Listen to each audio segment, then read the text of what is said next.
Israel ফিলিস্তিন সংঘাতের উত্তাপ আরো বাড়ছে। গাজার পূর্ণ নিয়ন্ত্রণ নিতে শুরু হয়েছে ইসরায়েলের স্থল অভিযান। ইতোমধ্যে গাজা সীমান্তে মোতায়েন সেনারা ঢুকে পড়েছে উপকূলবর্তী এলাকাগুলোয়। যুদ্ধের ধাক্কায় নতুন করে বাস্তুচ্যুতি, প্রাণহানির আশঙ্কা তৈরি হয়েছে। প্রথম দিনেও নিহত হয়েছে ৮১ ফিলিস্তিনি। বিস্তারিত জানাচ্ছেন শাশ্বতী সরকার। ফিলিস্তিনের গাজা সিটি দখল ও পূর্ণ নিয়ন্ত্রণে পূর্ব পরিকল্পিত স্থল অভিযানের প্রাথমিক পদক্ষেপ শুরু করেছে ইসরায়েল। ইতোমধ্যেই গাজার উপকণ্ঠে অবস্থান নিয়েছে ইসরায়েলি সেনারা। ইসরায়েল বাহিনী জানিয়েছে, মূল অভিযানের ক্ষেত্র তৈরি করতে জেতুইন ও জাবালিয়া এলাকায় অভিযান চালাচ্ছে তারা। গত মঙ্গলবার ইসরায়েলের প্রধানমন্ত্রী ইসরায়েল কাটজ এই গাজা দখল পরিকল্পনার অনুমোদন দেন।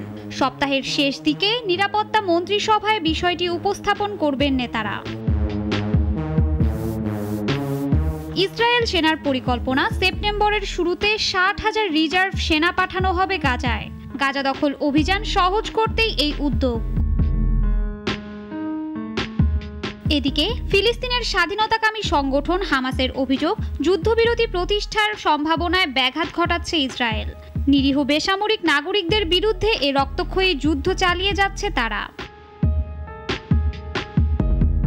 ইসরায়েলি হামলায় একদিনে আরও ৮১ ফিলিস্তিনি নিহত হয়েছেন।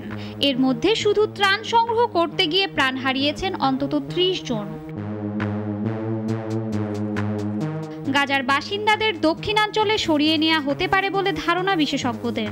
মানবাধিকার লঙ্ঘন করে ইসরায়েলের এই গাজা দখলের সমালোচনা করেছেন বিশ্ব নেতারা।